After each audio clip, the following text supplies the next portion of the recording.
မောင်လေးဖုန်းကိုလည်းမကြိုက်ဘူးမ ဟဲ့ဘုမကန်ဘူးလို့ပြောနေတယ်နော်ဘယ်သူလဲလဲကောင် ခဏလေးပါကွယ်ဖုန်းမကြိုက်တော့အမစာလေးကိုပို့တင်နေပြန်ပြီးတော့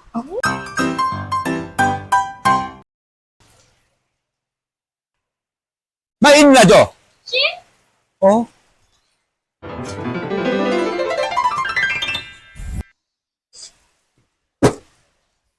မတော်ရက်ဆက်တယ်ဗျာ ဘယ်သူလဲကောင် နည်းလေ မောင်လေးဖုန်းကိုလည်းမကြိုက်ဘူးမ ဟဲ့ဘုမကန်ဘူးလို့ပြောနေတယ်နော်ဘယ်သူလဲလဲကောင် ခဏလေးပါကွယ်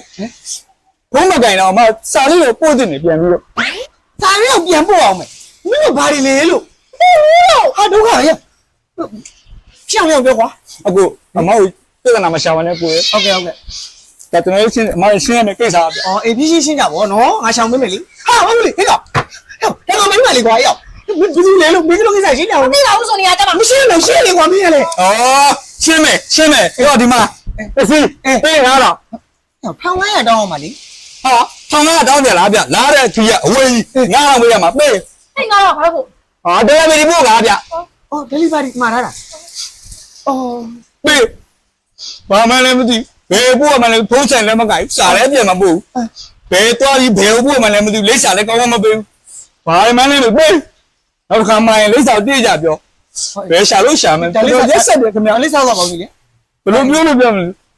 တကယ်ခဏတော့ရက်ဆက်တယ်လို့လား ယူရလိုက်ဖိုက်ဆိုင်နေချာမှာပေါ့နော်ခဏပါ ငါလာလည်းမသိ ဟာမဟုတ်ဘူးဒီက delivery ပို့တဲ့ကောင်မလား ဟုတ်တယ်လေ အဲ့ဒါဆိုငါ့တွေဘာလို့စားသွားတာလဲလို့ မသိဘူးလေ ဘယ်လိုပြောလာတော့ကွာမသိဘူး